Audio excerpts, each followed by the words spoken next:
வணக்கம். இது நியூஸ் 18 தமிழ்நாடு செய்திகளை தொகுத்து வழங்குவதற்காக நான் பாலவேல் சக்கரவர்த்தி. செய்திகளை விரிவாக பார்ப்பதற்கு முன்னர் முதலில் தலைப்புச் செய்திகளை பார்க்கலாம்.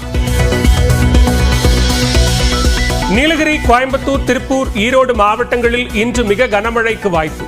திண்டுக்கல், தேனி, சேலம், தருமபுரி உட்பட 11 மாவட்டங்களில் இன்று கனமழை பெய்யக்கூடும்.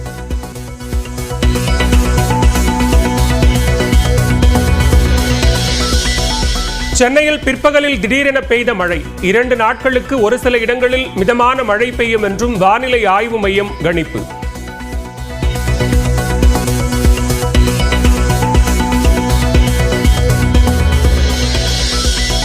வடகிழக்கு பருவமழை முன்னெச்சரிக்கை நடவடிக்கை தொடர்பாக துணை முதலமைச்சர் உதயநிதி ஆய்வு. மக்களுடன் இருக்கிறோம் என்ற நம்பிக்கையை அதிகாரிகள் ஏற்படுத்த வேண்டும் என அறிவுறுத்தல்.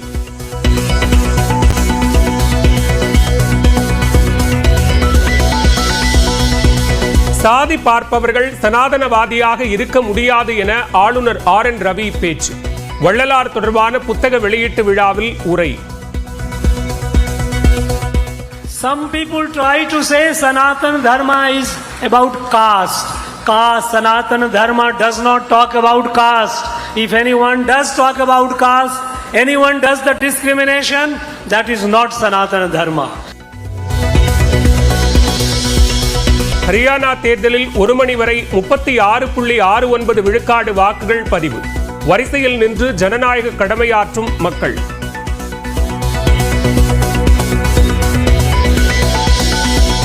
ஹரியானா மாநிலம் குருக்ஷேத்ராவில் குதிரையில் வந்து வாக்களித்த பாஜகவின் நவீன் ஜிண்டால் தேர்தலில் வெற்றி உறுதி என்றும் பேட்டி.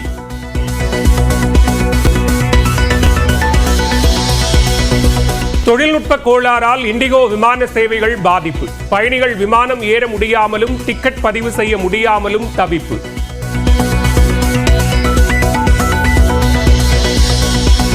பயணங்களே நல்ல பாடங்களை நமக்கு கற்றுக் கொடுப்பதாக நடிகர் அஜித் வீடியோ வெளியீடு. மதம், இனத்தை தாண்டி மக்களை நேசிக்க வைக்கக்கூடியது பயணங்கள் என்றும் பதிவு.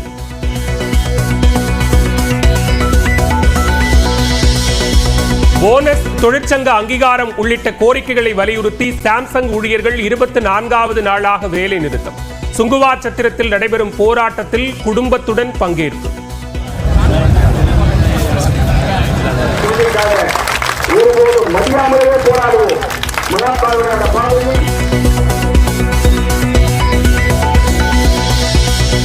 சாம்சங் தொழிலாளர்கள் மீதான காவல்துறை அடக்குமுறையை கண்டித்து சென்னையில் இடதுசாரி கட்சிகள் ஆர்ப்பாட்டம்.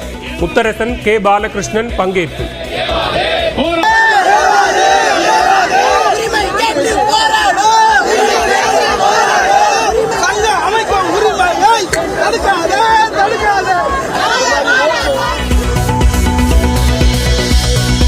சென்னை மதுரவாயல் அருகே தனியார் கல்லூரி மாணவர்கள் மோதிக்கொண்ட விவகாரம். 6 மாணவர்களை கைது செய்ததுடன் 5 பேர் மீது 3 பிரிவுகளில் வழக்கு பதிவு.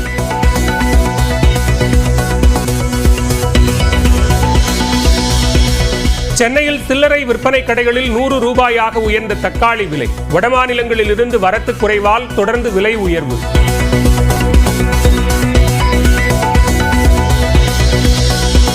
சென்னை மெரினா கடற்கரையில் நாளை விமான சாகசம். பொதுமக்கள் சிரமமின்றி கண்டுகளிக்க ஏற்பாடுகள் தீவிரம்.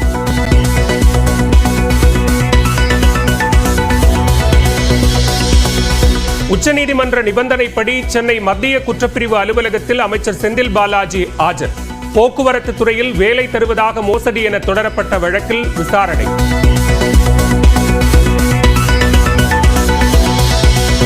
கோவையிலிருந்து சென்னைக்கு நாளை இரவு சிறப்பு ரயில் இயக்கம். சென்னை சென்ட்ரலில் இருந்து நாகர்கோவிலுக்கு வரும் 9ஆம் தேதி சிறப்பு ரயில் புறப்படும்.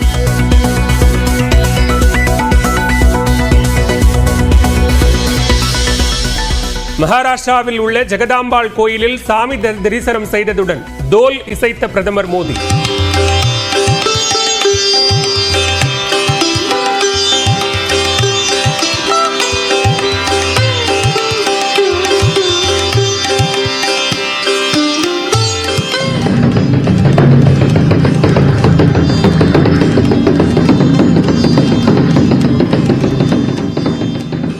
அருங்காட்சியகம் ஒன்றையும் திறந்து வைத்து பார்வையிட்டார்.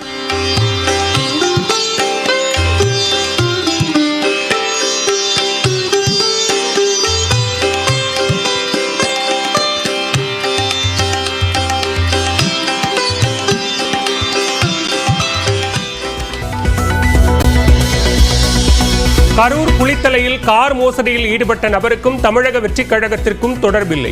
விஜய் மக்கள் இயக்கத்தில் கூட எந்த பதவியிலும் இல்லை என தாவேக மாவட்ட தலைவர் விளக்கம். சென்னை மதுரவாயிலில் நடிகை சோனா வீட்டில் திருட முயன்ற இருவர் கைது. கத்தி முனையில் மிரட்டிவிட்டு தப்பிய நிலையில் சிசிடிவி காட்சி அடிப்படையில் காவல்துறை நடவடிக்கை.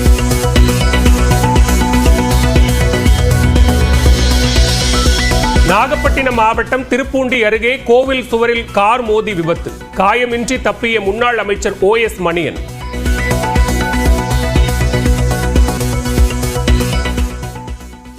நீலகிரி, கோயம்புத்தூர், திருப்பூர் மற்றும் ஈரோடு மாவட்டங்களில் இன்று மிக கனமழை பெய்ய வாய்ப்புள்ளதாக வானிலை ஆய்வு மையம் தெரிவித்துள்ளது. மத்திய மேற்கு வங்கக்கடல் பகுதிகளின் மேல் வளிமண்டல கீழடுக்கு சுழற்சி நிலவுவதாக வானிலை ஆய்வு மையம் கூறியுள்ளது. இதன் காரணமாக தமிழ்நாட்டின் அநேக இடங்களிலும் புதுவை, காரைக்காலிலும் இன்று இடி மின்னலுடன் மிதமான மழை பெய்ய வாய்ப்புள்ளது. நீலகிரி, கோயம்புத்தூர், திருப்பூர் மற்றும் ஈரோடு மாவட்டங்களில் மிக கனமழை பெய்யலாம் என்று கூறப்பட்டுள்ளது. திண்டுக்கல், தேனி, சேலம், தருமபுரி, கிருஷ்ணகிரி, திருப்பத்தூர் மாவட்டங்களில் கனமழை பெய்யலாம் என்று தெரிவிக்கப்பட்டுள்ளது. நாமக்கல், கரூர், மதுரை, சிவகங்கை மற்றும் புதுக்கோட்டை மாவட்டங்களிலும் கனமழை பெய்ய வாய்ப்புள்ளது. மேலும் நீலகிரி, கோயம்புத்தூர், திருப்பூர், திண்டுக்கல் உள்ளிட்ட மாவட்டங்களில் அடுத்த 5 நாட்களுக்கு கனமழை நீடிக்கும் என்று கணிக்கப்பட்டுள்ளது. சென்னையில் அடுத்த 48 மணி நேரத்திற்கு இடி மின்னலுடன் மிதமான மழை பெய்யலாம் என்றும் வானிலை ஆய்வு மையம் கூறியுள்ளது.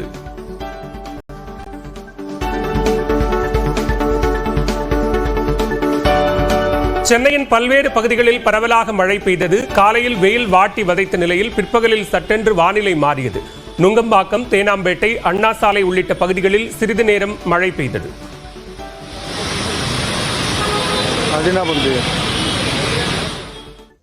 அரசாங்கம் நம்முடன் களத்தில் இருப்பதால் பருவமழையை சமாளித்துவிட முடியும் என்ற நம்பிக்கையை மக்கள் மத்தியில் ஏற்படுத்த வேண்டும் என்று அதிகாரிகளுக்கு துணை முதலமைச்சர் உதயநிதி ஸ்டாலின் உத்தரவிட்டுள்ளார்.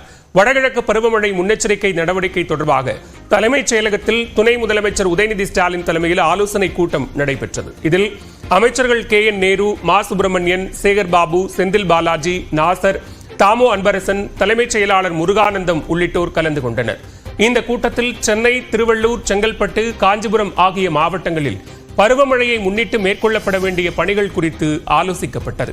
அதனைத் தொடர்ந்து கூட்டத்தில் பேசிய துணை முதலமைச்சர் உதயநிதி, அம்பத்தூர், மாதவரம் பால் பண்ணைகளில் மழைநீர் தேங்காமல் பார்த்துக் கொள்ள வேண்டும் என்றும் பால் தட்டுப்பாடின்றி கிடைக்க நடவடிக்கை எடுக்க வேண்டும் என்றும் அதிகாரிகளுக்கு அறிவுறுத்தினார். சட்டமன்ற உறுப்பினர்கள் மற்றும் அதிகாரிகளுக்கு மழையினால் தொலைத்தொடர்பு சாதனங்கள் துண்டிக்கப்படும் பட்சத்தில் வயர்லெஸ் போன் வழங்குவது குறித்து ஆலோசிக்கப்பட்டு வருவதாகவும் உதயநிதி ஸ்டாலின் தெரிவித்தார். மரம் வெட்டும் உபகரணங்களை கூடுதலாக இருப்பு வைத்திருப்பதையும் உறுதி செய்ய வேண்டும். மழைநீர் சூழ்ந்துள்ள நிலையில குழாய் வழியாக வழக்கமாக வழங்குகின்ற மெட்ரோ வாட்டரை வழங்க முடியாத சூழலில் டேங்கர் லாரி மூலமாக தாமதமின்றி குடிநீர் வழங்குவதை அனைவரும் உறுதி செய்ய வேண்டும். குடியிருப்புகளை மழைநீர் சூழ்ந்திருக்கும் பொழுது நம்மால் மின் இணைப்பு வழங்க முடியாது. அதனால் தாழ்வான பகுதியில் உள்ள EB பாக்ஸ்களை இப்பொழுதே உயர்த்தி வைப்பதற்கான நடைமுறை மேற்கொள்ள வேண்டும். மக்கள் பிரதிநிதிகளுக்கும் அரசு அலுவலர்களும் அதிகாரிகளும் நம்முடன் களத்தில் இருக்கிறார்கள் என்று அந்த எண்ணம் ஏற்பட்டுவிட்டார். அரசாங்கம் நம்முடன் இருக்கிறது, இந்த மழையை சமாளித்து விடலாம் என்ற நிம்மதி மக்களுக்கு வந்துவிடும். அந்த வகையில் நாம் ஒவ்வொருவரும் நம்முடைய பணிகளை அமைத்துக் கொள்வோம் என்று கேட்டுக்கொள்கின்றேன். சாதி பார்ப்பவர்கள் சனாதனவாதியாக இருக்க முடியாது என்று ஆளுநர் RN ரவி தெரிவித்துள்ளார். வள்ளலாரின் 201வது பிறந்த நாளையொட்டி ஆளுநர் மாளிகையில் நடைபெற்ற நிகழ்ச்சியில் பேசிய அவர், சனாதன தர்மம் என்பது சமூகத்தில் ஏற்றத்தாழ்வை ஏற்படுத்தாது என்றும் விளக்கம் அளித்தார். Some people try to say Sanatana Dharma is about caste. Sanatana Dharma does not talk about caste. If anyone does talk about caste, anyone does the discrimination, that is not Sanatana Dharma. Sanatana Dharma is all inclusive, all members of a family, humans, animals, plants, everyone is a member of a family. There is no one beyond it, there is no one outside it.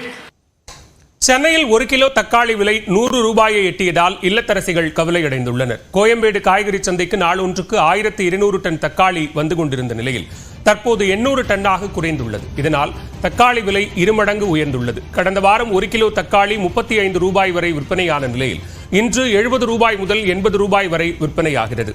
கடந்த வாரம் சில்லறை விற்பனையில் 1 kilo தக்காளி 50 ரூபாய் வரை விற்பனையான நிலையில் தற்போது 100 ரூபாய் வரை விற்பனையாகிறது. இன்னும் 1 மாதத்திற்கு தக்காளி விலை குறைய வாய்ப்பில்லை என்று வியாபாரிகள் தெரிவித்துள்ளனர்.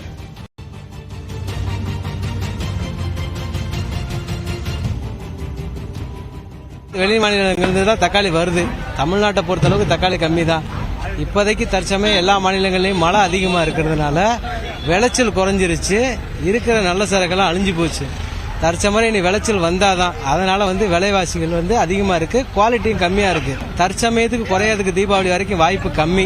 இனி விளைச்சல் ஆரம்பிச்சிருக்கு. இனிமே விவசாயம் வந்தாதான். மழை இல்லாமல் இருந்தால் விளைச்சல் அதிகமாக இருந்தால் விலை குறையறதுக்கு வாய்ப்பு.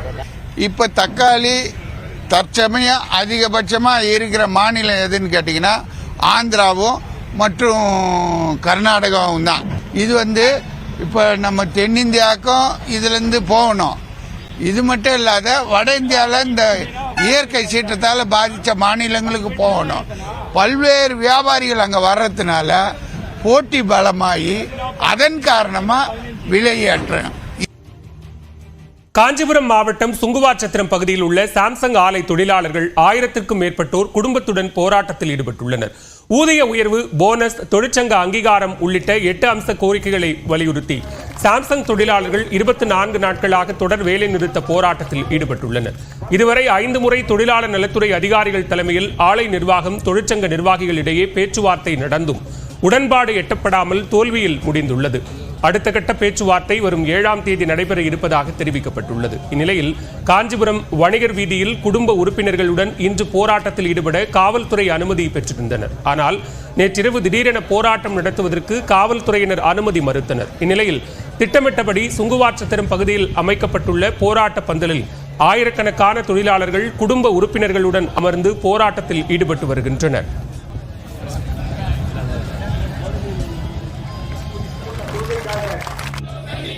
சாம்சங் தொழிலாளர்களின் போராட்டத்திற்கு ஆதரவாக சென்னை எழும்பூர் ராஜரத்னம் மைதானத்தில் ஆர்ப்பாட்டம் நடைபெற்றது. இந்த விவகாரத்தில் முதலமைச்சர் தலையிட வலியுறுத்தி இந்திய கம்யூனிஸ்ட், மார்க்சிஸ்ட் கம்யூனிஸ்ட், இந்திய கம்யூனிஸ்ட் எம்எல் கட்சிகளின் சார்பில் போராட்டம் நடைபெற்றது.